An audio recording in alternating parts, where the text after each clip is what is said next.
탈중앙화된 금융 쪽에서 당연히 많은 프로젝트들 보고 있고요. 최근에 많이 보기 시작한 거는 블록체인 컴포넌트 몇 가지를 써주면 훨씬 더 혁신적으로 성장하거나 운용비를 절감할 수 있는 형태의 IT 스타트업들에도 투자를 하기 시작했어요. 리니지에 있는 내 아이템 가지고 내가 은행 가서 담보대출 못 받잖아요. 근데 이게 NFT로 만들어져 있으면 이제 실물하고 이어질 수가 있으니까. 이렇게 굉장히 강한 유스 케이스가 나왔는데도 안 오른 거는 뭐 어떤 이유?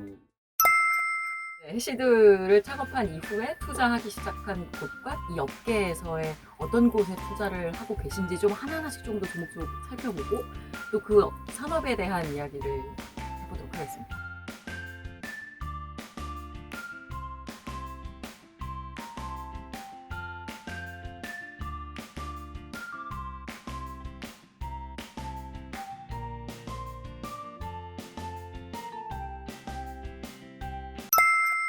또 초창기 때 투자했을 때와 지금 투자했을 때 이 뷰가 많이 달라졌을 것 같아요. 이게 그럴 수도 있겠네요. 사실 업계 자체가 굉장히 많이 또 달라지고 있으니까. 네네. 저희 기준들이 몇 가지 있었어요. 저희 다 엔지니어 출신이기 때문에 코드도 많이 봤었고, 그다음에 창업자가 가지고 있는 어떤 비즈니스적인 뭐 백그라운드나 생각들, 그 하이퍼 글로벌로 나가지 못하면은 확장이 안 되잖아요. 그럴 만큼의 그래도 인지도를 만들 수 있는 여건들이나 환경들이 좀 있는지 뭐 이런 것들 다양하게 보면서 뭐 정말 많은 프로젝트들이 쏟아져 나왔잖아요. 기억하시겠지만 그래도 그 와중에 좀 좋아 보이는 프로젝트들에 좀 선별적으로 투자를 했었고요. 18년 초까지만 하더라도 레이어 1 프로젝트들을 여전히 많이 봤죠. 상대적으로 경쟁력이 좀 있을 것 같은 프로젝트들을 나름대로는 선별해서 좀 분산 투자를 했었어요. 그런 게 한 17년, 18년까지의 가장 큰 영역이었고요.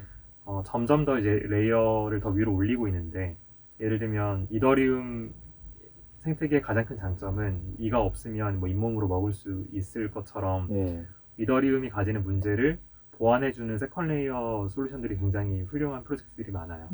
대부분의 트랜잭션 자체는 이더리움 메인 체인에서 생기는 게 아니라 세컨 레이어가 소화를 하고 한 번씩 그 이제 말뚝만 박아주는 거죠. 메인 체인에는. 그런 식으로 가지 않으면 결국 정말 그 원대한 비전의 트랜잭션을 담기는 어려울 거다. 뭐 그런 것들을 도와주는 세컨 레이어 쪽 투자도 조금씩 밀려나갔고 가장 최근에 많이 보고 있는 건 결국 이제 어플리케이션 섹터인 것 같아요. 탈중앙화된 금융 쪽에서 당연히 많은 프로젝트들 보고 있고요. 이건 어플리케이션이면서 동시에 이제 디파이의 인프라 영역도 동시에 하고 있는 프로젝트들 많은데 뭐 대표적인 저희 포트폴리오 중에서는 뭐 카이버나 뭐 메이커, 최근에 투자한 거는 셋이라고 하는 프로젝트. 셋 프로토콜. 이거는 쉽게 말하면 트레이딩 펀드 같은 거를 그 스마트 컨트랙트로 만들 수 있게 도와주는 그런 프로젝트예요. 그러니까 가상의 펀드를 만들 수 있게. 근데 스마트 컨트랙트 상에서 이 스마트 컨트랙트를 믿고 사람들이 넣었던 돈을 이 각각의 탈중앙화된 펀드의 운영자들이 어떤 규칙에 의해서 거래할 수 있다는 게 시큐어하게 보관되면 사실 펀드는 아닌데 펀드처럼 운영될 수 있거든요. 디파이에서 가장 빠르게 성장하고 있는 프로젝트 중에 하나예요. 최근에. 엄청나게 락업률이 늘고 있는 투자 잘하셨네요. 다른 섹터 중에서는 블록체인 게임 쪽, 뭐 이거는 점점 더 중요해지는 섹터가 되고 있고, 특히 이제 코로나 때문에 디지털 경제의 일자리가 는다. 뭐 이거는 뭐 점점 더 중요한 그리고 거스를 수 없는 논지가 돼가고 있는 것 같아요. 최근에 많이 보기 시작한 거는 블록체인 컴포넌트 몇 가지를 써주면 훨씬 더 혁신적으로 성장하거나 운용비를 절감할 수 있는 형태의 IT 스타트업들에도 투자를 하기 시작했어요. 완전히 그냥 그 블록체인 프로젝트뿐만이 아니라 섞여 있는 곳들도 이제는 투자 포트폴리오를 넓히고 계시는 거군요. 그러니까 정확하게 말씀드리면 저희가 목표로 하는 세상의 모습은 프로토콜 이코노미의 모습이고 그런 경쟁 환경에서 잘할 수 있는 회사나 프로젝트에 투자를 하는 거지 블록체인은 도구라고 생각을 해요.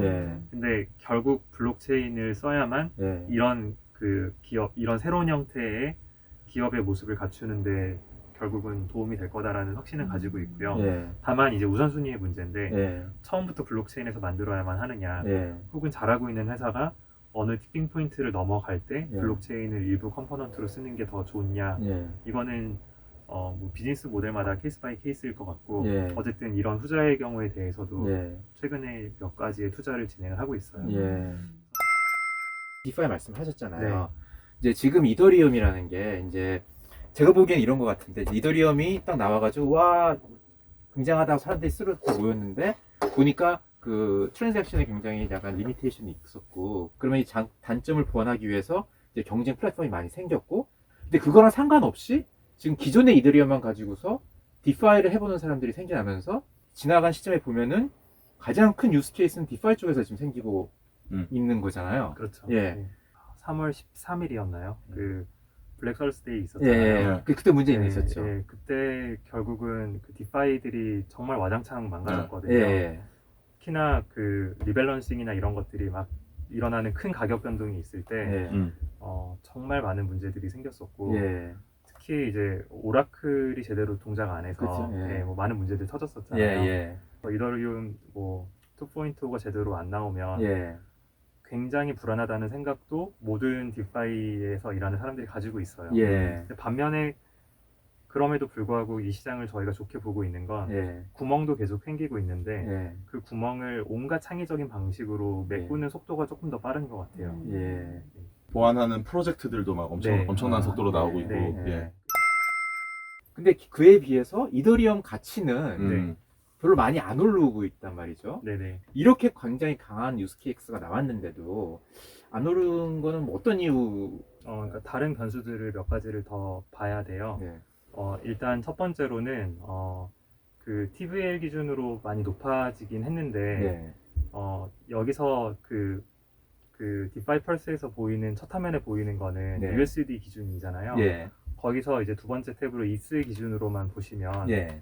생각보다 그렇게 높아지고 있지는 또 않아요. 아, 그래요? 좀 정체되어 있거든. 그리고 이제 이더리움의 가격에 대해서 원래 사람들이 기대를 막연하게 했던 거는 예. 그 미디엄 오브 익스체인지의 수단으로 많은 사람들이 이더리움을 교환하고 쓰면은 결국은 그 자체가 유틸리티고 예. 그러니까 트랜잭션 자체가 많아지면은 가격은 당연히 비례해서 올라가지 않을까라는 예. 생각을 막연하게 많이들 했는데 예. 이 과정이 여러 가지 의미에서 실제로 지금 많이 어긋나고 있어요. 예. 이더리움 자체로 트랜잭션을 만드는 건 계속 줄어들고 있고요. 네트워크 상에서 스테이블 코인의 트랜잭션이 말도 안 되게 증가하고 예. 있어요. 예. 굉장히 단순하고 엄격한 결론인데 가치 변동성이 있는 화폐가 예. 결제 수단으로서 사용되기는 쉽지 않다. 예. 현실 세계를 미러링한 온갖 자산들이 지금 다 올라오고 있잖아요. 네, 네. 실제 뭐 달러나 뭐 여러 가지 법정화폐에 패깅된 토큰들도 올라오고 예. 뭐 골드 토큰 올라오고 뭐 예. 오일 토큰 올라오고 난리가 나고 있는데 예. 이런 것들에 대한 그 결제의 매개로서 가치 변동성이 있는 걸 쓰다가 스트레스 받는 사례들이 너무 많아지고 있는 거죠. 심지어 크립토 네이티브 한 사람들조차 예. 그러다 보니까 그냥 경제 활동 자체는 그냥 USDT 같은 걸 쓰자라는 그냥 함의가 점점 생기는 것 같아요. 예. 근데 어차피 그 플랫폼 위에서 이렇게 발행된 자산 가치가 커진다는 건 결국엔 이더리움한테 굉장히 좋은 얘기잖아요. 그럼요. 이더리움 가치보다 그 위에 발행되는 가치가 더 커지는 건 약간 배보다 배꼽이 더 큰 상황이기 때문에 네. 가상자산, 네. 이더리움을 콜레트롤로 만들어진 이 가상자산의 어떤 규모가 예. 진짜 뭐 100조, 1000조까지 성장할 수 있을 거냐. 예. 그런 경제가 올 거다라고 상상을 한다면 예. 뭐 저는 자연히 이제 이스의 가격이 가치는 높아질 거라고 올라가야 생각하는데 시간은 좀 걸릴 거고요. 예. 근데 당장 그게 폭발하고 있는 정도의 종합적인 차트에 비해서 예. 말씀드렸던 것처럼 이스를 미디엄 오브 익스체인지로 쓰던 수요는 굉장히 줄어들고 있어서 예. 이런 것들이 좀 정리되어 가는 걸 종합적으로 좀 볼 필요는 있을 것 같아요. 예. 이 디파이에 느껴지는 이 느낌이 2016년도 말에 그 다오 커뮤니티에서 느껴지던 물이 끓기 직전의 그 느낌하고 좀 촉이 어떤가요? 그러니까 다오 커뮤니티에서는 아직 뜨거운 맛을 못 봤잖아요. 당장 만들지도 못하고 그렇게 해킹당할 거라고 아무도 생각 못했는데 난리가 났던 거고, 디파이는 뭐 정말 많은 해킹 사고들이 있었죠. 뭐 BGX도 그렇고 메이커도 공격당했었고 불안하기도 하면서도 아까도 말씀드렸는데 그 구멍이 만들어지는 속도보다 커뮤니티에서 개발자들이 그거를 메꾸는 속도가 더 빠른 건 맞는 것 같아요. 현재도. 네, 저는 거기에 대해서는 거의 확신을 가지고 있고요. 그래서 그냥 뭐 시련 없이 커질 거라는 생각은 전혀 안 하고요. 또 앞으로 굉장히 많은 시련이 있을 텐데 뭐 결국 잘 가지 않을까. 한국 IT 업계 그 강점 중에 하나가 이제 게임이라고 많이 얘기를 하니까 네. 사실 우리나라 그 블록체인 업계가 이제 좀 나아가야 할 방향 중에 이제 중요한 부분 중에 하나가 게임이라고 얘기하는 분들이 많이 있잖아요. 네네. 그 부분에 대해서는 뭔가 좀 의견이 어떠세요? 뭐 당연히 큰 기회가 될 수 있다고 생각을 해요. 네. 그리고 최근에 기사 아마 보셨을 거예요. 그 블록체인 기반 게임이 이제 좀 합법화될 수 있는 전기가 좀 마련되고 있는 중이에요. 하나의 가상 세계처럼 성장을 하려면 네. 이 위에서 생산을 하고 가치를 만드는 사람들이 먼저 생기고요. 네. 그게 뭐 컨텐츠가 됐던 아니면 버추얼한 에셋들을 막 만들어내거나 그런 활동들을 막 하면서 가치가 있는 것들이 크립토 에셋으로 막 만들어지고 네. 근데 블록체인 게임은 분명하게 생산 플랫폼이거든요. 그래서 뭐 이런 가상 경제에서의 경제 활동이 일자리가 될 수 있다라는 건 뭐 리니지 같은 게임이 명확하게 보여줬고 네. 그렇죠. 영화 중에서 레디 플레이어 원 같은 게 보여줬잖아요. 네. 영화 보면은 시작하자마자 그 모든 사람들이 아침에 일어나면은 VR 기기를 쓰고 네. 거기서 모든 경제 활동을 하거든요. 아, 이게 좋든 싫든 간에 이런 방식으로 가야지만 인류의 경제가 선순환할 수 있다라고 저는 생각을 하는데 네. 왜냐하면 현실 세계에서 뭐 정말 많은 일자리들이 이제 없어지고 있잖아요. 네. 뭐 지금 호텔 같은 데들 뭐 다 그쵸. 셧다운 시키고 그 일자리가 그럼 코로나가 다 없어졌을 때 네. 똑같은 수치만큼 돌아올 거라고 저는 절대로 절대 생각하지 아니죠. 네. 비과학적으로 네. 변해버렸죠. 세상이. 네, 이참에 그냥 다 로봇으로 바꾸자. 네. 뭐 매장도 키오스크로 바꾸고 네. 그러면은 결국 그럼 사람들은 뭐 하지? 그러니까 결국 이 현실 세계에는 몇 개의 거대한 플랫폼 회사들, AI 회사들, 로보틱스 회사들이 아마 점령을 할 거고요. 그러면은 엄청나게 많은 사람들은 이제 일자리가 없을 텐데 과거에는 이럴 때 어디로 갔냐면 신대륙으로 갔어요. 근데 지금은 신대륙도 이제 안 남아 있잖아요. 다 모든 앞으로의 아프리카까지도. 신대륙은 네, 디지털 세계다. 네. 저희 일론 머스크 화성? 형은 화성으로 가려고 하고 있잖아요. 뭐 장난이지만. 네. 그래서 화성보다는 네. 이제 버추얼 월드가 훨씬 무한한 가능성의 세계라는 거고요. 네. 거기서 값비싼 또 아이템을 사면 분명히 또 많은 것들을 할 수 있을 거고 네. 그러면서 돈 쓰는 사람들이 나올 거고 네. 그러면서 이제 경제가 선순환이 되는 네. 이게 뭐 이 외에 저는 방법은 없다고 생각해요. 예. 어떤 한 회사나 영향력이 큰 데서 엄청난 컨텐츠를 예. 중앙 집중된 방식으로 만들고 유통시키고 할 수도 있는 거잖아요. 그럼요. 그 와중에 왜 NFT나 이런 복제될 수 없는 가치가 여전히 양립할 거라고 보시는지? 당연히 중앙화된 회사들도 이 시장으로 빠르게 뛰어들고 잘하겠죠. 이미 잘하고 예. 있죠. 예. 네, 뭐 여기서 내가 막 집을 짓고 공장을 짓고 막 그런 활동을 했는데 여기서 만들어진 어떤 경제관이 패치 한 번으로 갑자기 뭐 굉장히 가치가 떨어진다라고 하면은 여기서 경제 활동을 시리어스하게 하고 싶은 사람은 아마 없을 거예요. 그러니까 그렇죠. 제가 말씀드리는 블록체인 게임은 네. 그냥 소비성으로만 끝나는 게임을 말씀드리는 건 아니고 예. 이 안에서 일자리와 경제 개념이 할수 만들어지는 있는. 종류의 게임을 말씀드리는 건데 예. 굉장히 심플한 질문이 리니지에 있는 내 아이템 가지고 내가 은행 가서 담보대출 못 받잖아요. 예. 그렇죠. 근데 이게 NFT로 만들어져 있으면 이제 실물하고 네. 이어질 수가 있으니까 네. 아야. 되게 설득력 있네요, 사실은. 네. 게임 속의 아이템을 실물 경제랑 이어지는 게 디파이가 그 연결 중간 브릿지가 될 수 있다는 생각을 하게 되면 그러니까 그런 게 만들어지면 이건 진짜 경제가 되는 거예요. 그러니까 일자리가 만들어지는 실생활에 존재하는 어떤 금융 이 기법들이나 이런 것들이 이 블록체인 상에 이게 카피될 수 없는 아이템으로 발행이 되면 다 응용이 가능해지니까. 그래서 저는 블록체인 게임에서 시작되는 버추얼 월드라는 이 장르는 이 전체 블록체인 세계를 완성시켜주는 당위성에 가깝다고 생각해요. 있으면 좋다가 아니라 이스를 결국 어디다 쓰는 거냐. 이게 계속 사고 실험을 계속하면 이스는 뭐 버추얼 에셋을 뭐 담보로 하는 가상자산이야. 그럼 버추얼 에셋은 뭔데? 그거 도대체 어디에 좋은 건데?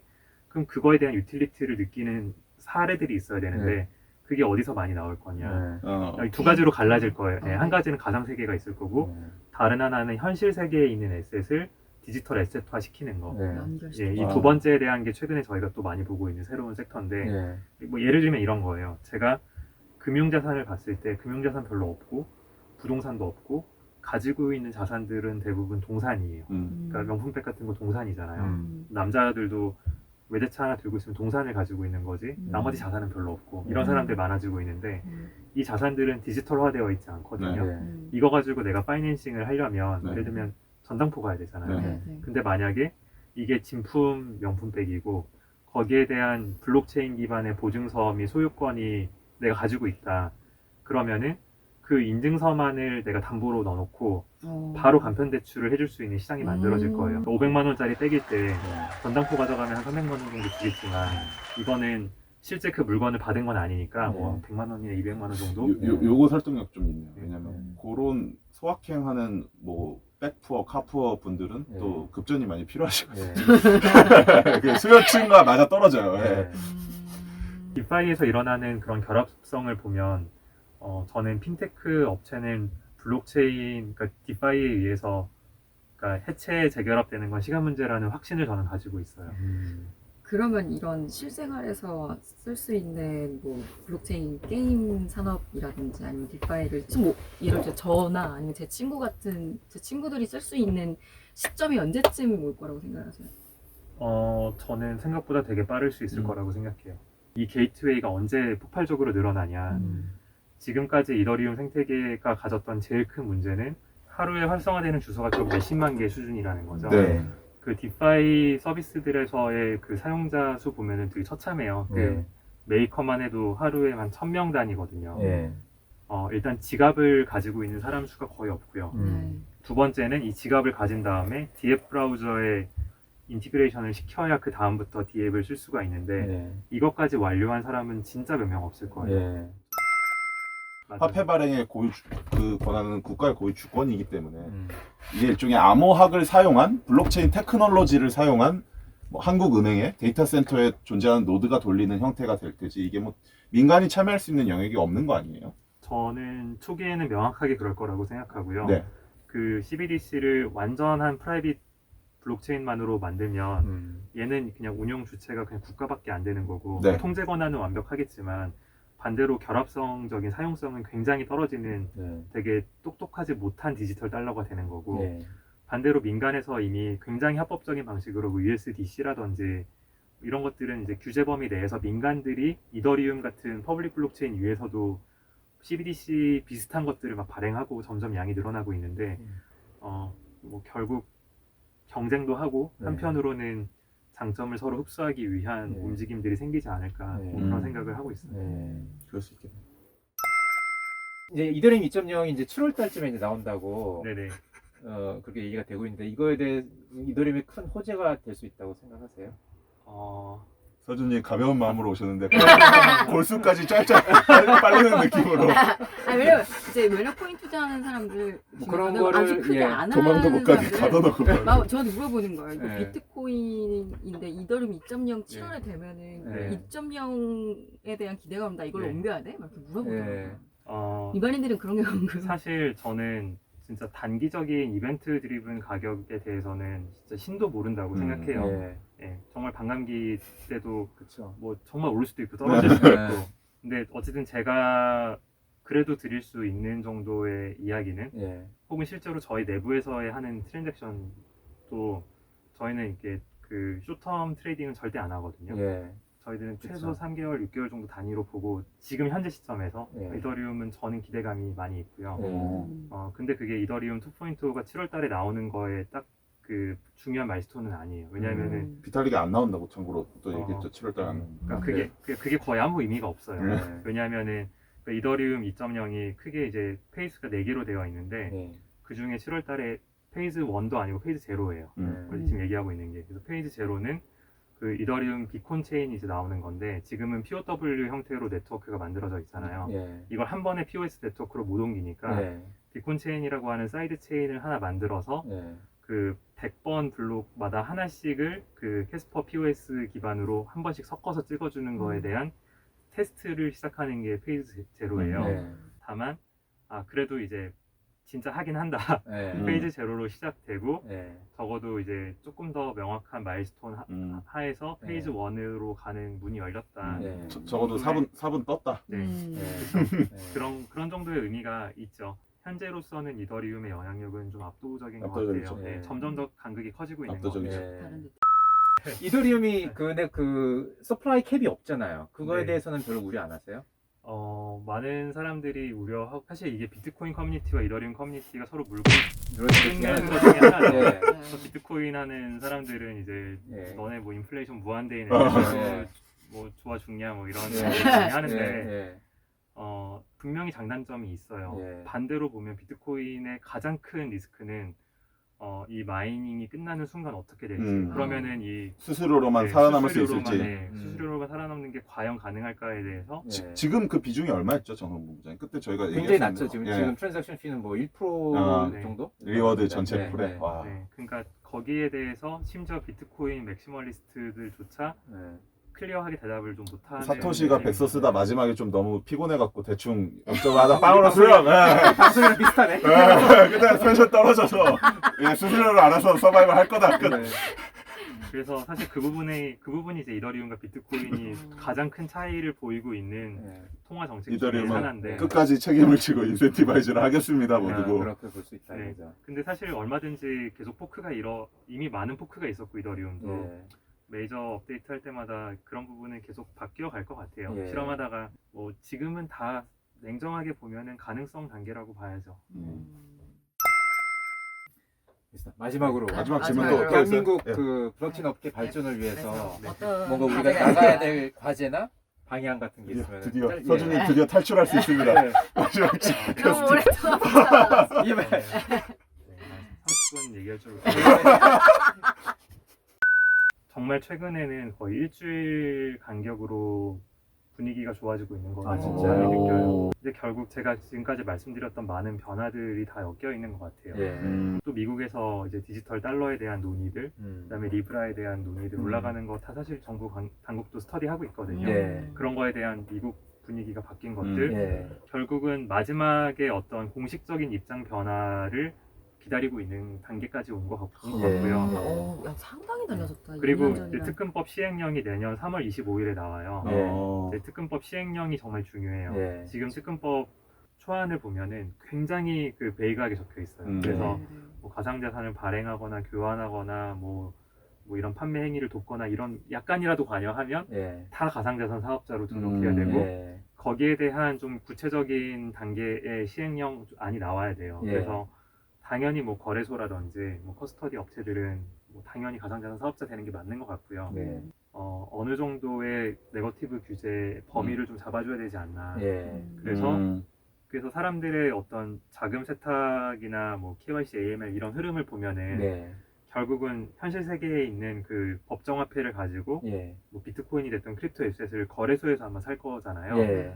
그럼 여기서 사실 이미 KYC, AML은 한 거예요. 예. 그쵸. 그 다음부터에 일어나는 모든 활동을 예. 다 규제권 안으로 처음부터 데리고 오는 게 맞냐. 예. 그래서 결국 그 법정화폐랑 연결된 레이어에서만 강한 규제를 하고 나머지 부분들에 대해서는 예. 상대적으로 완화된 그런 정책을 가져가는 게 저는 이 발전을 산업의 위해서. 발전을 위해서 되게 필수적이라고 음. 생각하고 예. 그럴 수 있겠네. 뭐 그런 부분들에 대해서 얼만큼 좀 진보적인 마인드로 예. 규제 당국이 협조해 줄지가 중요한 것 같고요. 예. 그래서 블록체인 생태계의 어떤 성장 과정도 이제 그 기반이 되는 인프라들은 어느 정도 예. 또 서구권의 많은 개발자들에 의해서 좀 단단해지고 있는 중이고 예.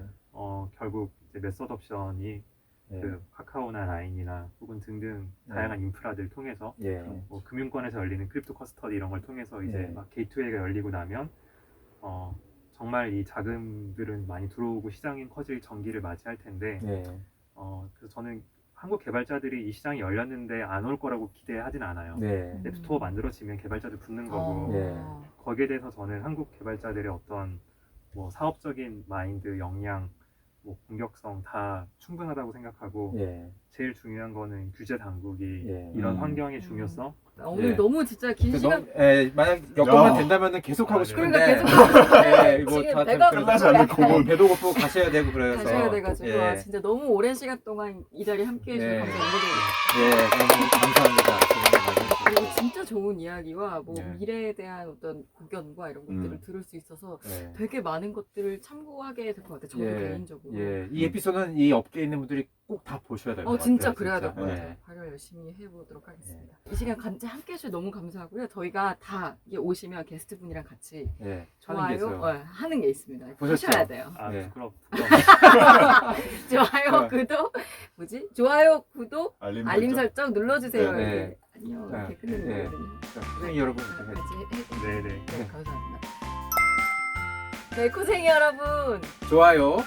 또 알림 눌러주세요. 다음 시간에 만나요. 안녕히 계세요. 감사합니다.